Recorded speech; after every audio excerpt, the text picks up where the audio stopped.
வணக்கம் ஃப்ரெண்ட்ஸ். இலக்கிய சீரியலில் என்ன விஷயமா நடக்க போகுது அப்படின்னு சொல்லிட்டு இந்த வீடியோவில் பார்க்கலாங்க. கௌதம் வெளியில் வந்தது யாருக்கெல்லாம் பிடிச்சிருந்தது அவங்களாம் கண்டிப்பாக இந்த வீடியோவுக்கு லைக் பண்ணிக்கோங்க.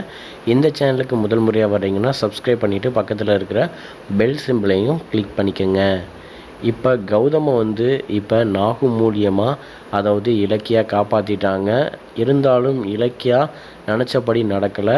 ஏன்னா இலக்கியா நினச்ச விஷயம் அதாவது எஸ்எஸ்கே தாஷாயினி வசமாக மாட்டணும், அவங்க ஜெயிலுக்கு போகணும், கௌதமை வெளியில் கொண்டு வரணும் அப்படின்னு நினச்சாங்க.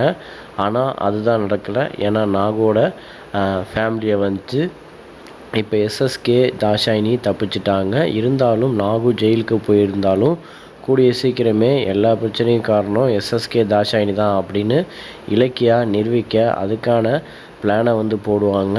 இருந்தாலும் இப்போ என்ன நடக்குதுன்னா, அதாவது பெரிய முட்டாளாக கார்த்திக் இருக்கார். கூடவே அஞ்சலியும் எஸ்எஸ்கே தாஷாயினி பேச்சை கேட்டுக்கிட்டு இருக்கா.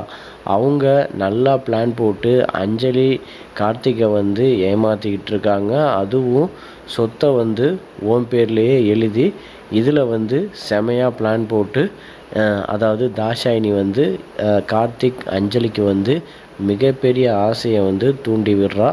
இருந்தாலும் அதில் ஒன்றுமே கண்டிப்பாக கார்த்திக் அஞ்சலிக்கு கிடைக்க போகிறதில்ல. சும்மா டம்மியாக அவள் தாஷாயினி பிளான் போட்டுக்கிட்டு இருக்கா. இதையும் அஞ்சலி பணத்தாசை பிடிச்சதுனால இதெல்லாம் நம்பிக்கிட்டு தாஷாயினி பேச்சை இப்போ அஞ்சலி கேட்டுக்கிட்டு, அஞ்சலி பேச்சை கார்த்திக் கேட்டுக்கிட்டு பெரிய முட்டாள்தனம் கார்த்திக் பண்ணிக்கிட்டு இருக்காரு.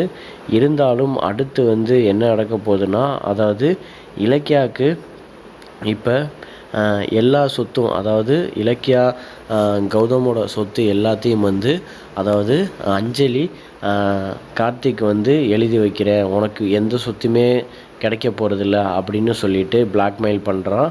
ஆனால் சட்டப்படி பார்த்திங்கன்னா அது கௌதமுக்கு தான் சொத்து இருக்கும். கண்டிப்பாக கார்த்திக் அஞ்சலிக்கு கிடைக்காம தான் போகும். இதில் எஸ்எஸ்கே தாஷாயினி என்ன தான் பிளான் போட்டாலும் அது அஞ்சலி கார்த்திக்கு கிடைக்க போகிறதில்ல. கௌதமுக்கும் இலக்கியாவுக்கு மட்டும்தான் கிடைக்கும். இருந்தாலும் கூடிய சீக்கிரமே எஸ்எஸ்கே தாஷாயினி அதாவது மிகப்பெரிய பிளான் நம்மளுக்கு எதிராக போடுறாங்க அப்படின்னு கூடிய சீக்கிரமே கார்த்திக் புரிஞ்சுக்குவார். ஆனால் இப்போதைக்கு அவர் புரிஞ்சுக்கிற தன்மை இல்லை. ஏன்னா அஞ்சலி பேச்சை கேட்குறதுனால தான் கார்த்திக்னால் சுயமாக முடிவு எடுக்க முடியலை.